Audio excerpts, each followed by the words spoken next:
Mauganj collector कार्यालय से अपर collector रिश्वत लेते ट्रैप होते हैं। इसकी खबरें सोशल मीडिया में सुर्खियां बटोर रही हैं। जब एक जिला कार्यालय में कलेक्टर जैसे महत्वपूर्ण पद पर बैठा व्यक्ति रिश्वत लेता है तो भाजपा सरकार की जीरो टॉलरेंस वाली नीति की पोल खुलती है। कल जो एक तस्वीर वायरल हुई और आप सबने देखा भी है कि लोकायुक्त पुलिस ने किस प्रकार से मऊगंज कलेक्ट्रेट कार्यालय में अपर कलेक्टर को 5,000 रुपये की रिश्वत लेते रंगे हाथों ट्रैप किया है। पूरे मामले पर फरियादी रमा निवास तिवारी इस समय हमारे साथ मौजूद हैं और किसान रमा निवास तिवारी जो अपने ज़मीनी काम से अपर कलेक्टर के पास चक्कर लगा रहे थे, काम नहीं हो रहा था। पूरे मामले में उन्होंने इनसे घूस की बात की और इन्होंने बताया कि 10,000 रुपये हम पहले भी दे चुके थे। अब 5,000 रुपये रिश्वत लेते जब ट्रैप हुए हैं, पूरे मामले पर मध्य प्रदेश के मुख्यमंत्री डॉक्टर मोहन यादव ने अपर कलेक्टर को निलंबित भी कर दिया है। हम सीधे फरियादी रमा निवास तिवारी से जुड़ते हैं और पूरे मामले की सच्चाई जानते हैं कि ये पूरा मामला कब और कैसे शुरू हुआ। तिवारी जी, अभी कल एक बड़ी कार्रवाई हुई है, आप उस पूरे मामले में फरियादी थे। आपको पत्रकार महोदय को तो बहुत बहुत धन्यवाद हमारे पास आने का। मेरा एक प्रकरण था माननीय अपर कलेक्टर महोदय के यहाँ, जिनका नाम अशोक कुमार ओहरी है। वहाँ 2021-22 से मेरी फाइल लंबित थी।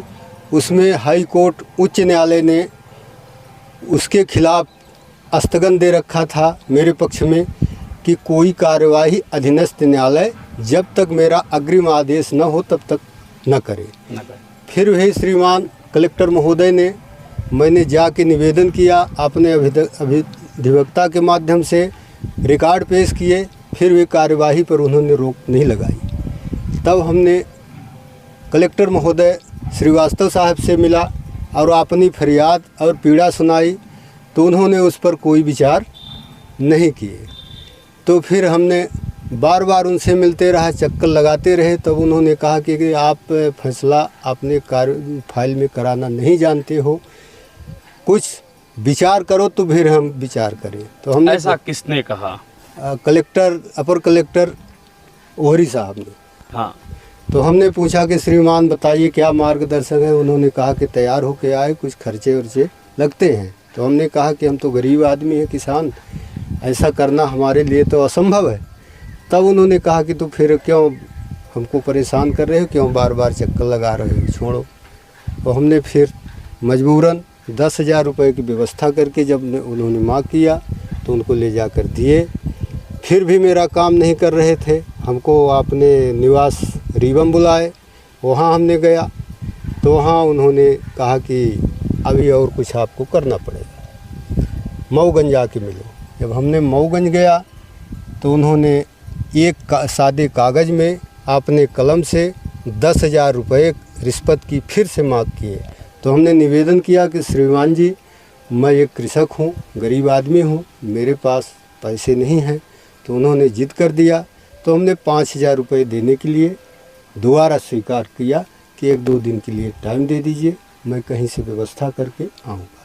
तब फिर हमको पीड़ा हुई तो हमने लोकायुक्त कार्यालय में अपनी वेदना सुनाते हुए एसपी साहब से हमने निवेदन किया और कार्रवाई करवाई।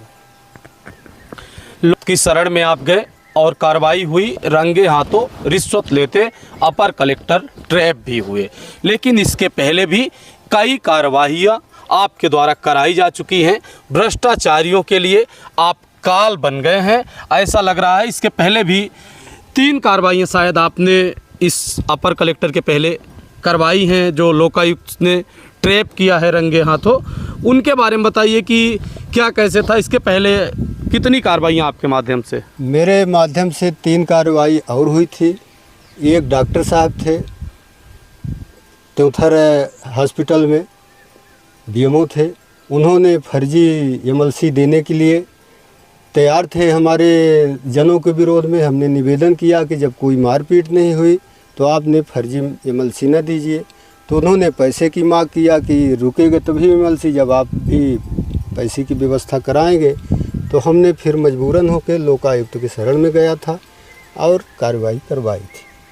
इसके बाद इसी प्रकरण में राजमण कुशवाहा पटवारी थे हमारे तत्कालीन हल्के में उस समय। जिस जमीन के प्रकरण में अपर कलेक्टर साहब ट्रैप हुए हैं, इसी प्रकरण में क्या हाँ, पटवारी के ऊपर कार्रवाई हुई थी? हाँ, 2 पटवारियों के ऊपर कार्रवाई हुई थी, अलग अलग सन में, अलग अलग डेट में। एक पटवारी का था नाम राजमण कुशवाहा और दूसरे का नाम था राम नरेश रावत। दोनों इसी ज़मीन में रिश्वत लेते रंगे हाथ पकड़े गए थे। और ये चौथी कार्रवाई है? ये चौथी कार्रवाई। तो आपने सुना पूरे मामले पर। हमारे साथ रमा निवास तिवारी जो फरियादी हैं, कल अपर कलेक्टर जब ट्रैप हुए थे, आपकी ही शिकायत पर ट्रैप हुए थे। आपका बताना है कि जिस ज़मीन के रिकॉर्ड सुधार के लिए अपर कलेक्टर ने 20,000 रुपये की मांग की थी, इसी ज़मीन में पहले भी हमें कई बार चक्कर लगाए और इस ज़मीन के एवज में रिकॉर्ड सुधारने के लिए 2 पटवारी भी ट्रैप हो चुके थे और दोनों ने इसी ज़मीन के नाम पर रिश्वत मांगी थी। और ये तीसरे ऐसे अधिकारी हैं जो इस ज़मीन के नाम पर रिश्वत मांगते हुए रंगे हाथों ट्रैप हुए हैं। लेकिन बड़ा सवाल, मऊगंज कलेक्टर कार्यालय, जब से मऊगंज नवीन जिला बना, लोगों में एक आस जगी थी कि यहाँ सुविधाएं बेहतर होंगी, लोगों के काम काज होंगे, लेकिन ऐसा कुछ हुआ नहीं। कलेक्टर कार्यालय दलालों का एक अड्डा बन गया है। यहाँ पर दलाल पूरी तरह से सक्रिय हैं। कुछ दिन पहले ही हमने आपको खबरें दिखाई थी कि किस प्रकार से आधार सुपरवाइजर एग्ज़ाम देने के लिए फरियादी कलेक्टर कार्यालय के चक्कर लगा रहे थे, लेकिन जब अपर कलेक्टर साहब से उन्होंने पूरे मामले पर मुलाकात की, ये वही अशोक कुमार ओहरी थे जिनसे मुलाकात की गई थी।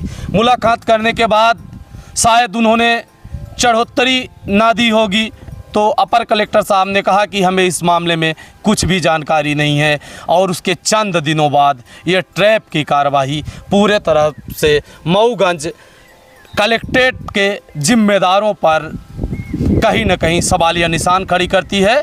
और अगर इस प्रकार से मऊगंज कलेक्टर कार्यालय में मऊगंज कलेक्टर के अधीनस्थ कर्मचारी रिश्वतखोरी कर रहे हैं, तो इसमें मऊगंज कलेक्टर की क्या जवाबदेही है? मुख्यमंत्री ने पूरे मामले पर अपर कलेक्टर को निलंबित कर दिया है, लेकिन अभी भी मऊगंज कलेक्टर अजय श्रीवास्तव मऊगंज कलेक्ट्रेट में कलेक्टर के पद पर पदस्थ है। उन पर भी कार्रवाई होनी चाहिए अगर इस तरीके के उनके कार्यालय में रिश्वतखोरी चल रही है तो।